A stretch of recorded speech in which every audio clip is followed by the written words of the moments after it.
This is it, people. It's real. It hit me like a ton of bricks this morning, and I was absolutely upset. I never almost get hysterical.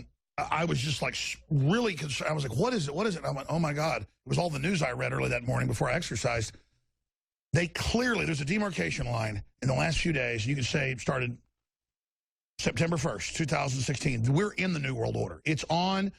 Everything is moving at, let me get this exactly right.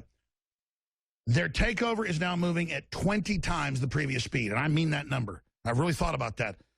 Before it was all incremental testing. It's now boom, boom. I mean, it is boom. We are in it now, David.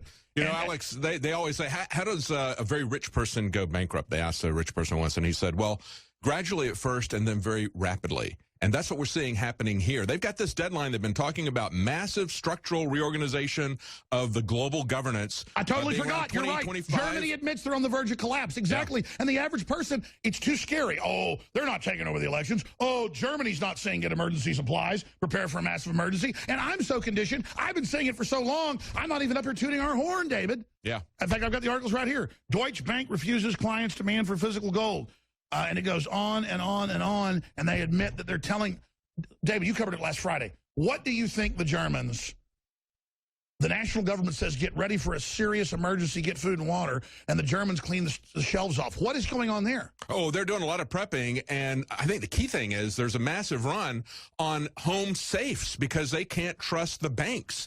You've got this negative interest rate that's going on. They know that they could confiscate their money and call it a haircut.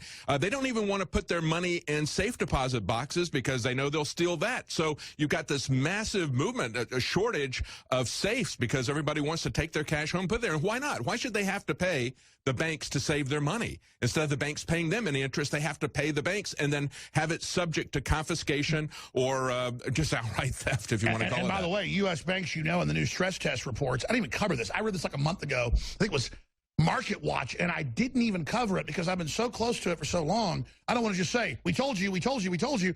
So I stuck it in the stack, David. We should pull it up. It was some kind of headline like, let me go to memory here. Let me see if I can still do this, exact memory. U.S. banks in next crisis might need U.S. Greece-style bail-in.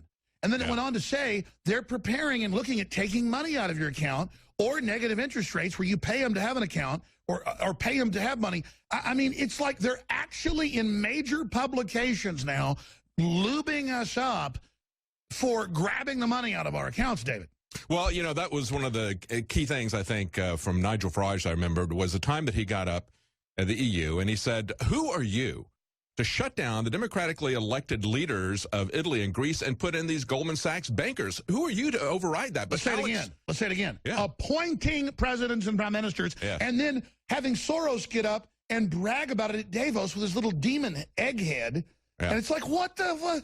You got an arch criminal, war criminal, overthrowing all these countries, running around and appointing leaders of countries?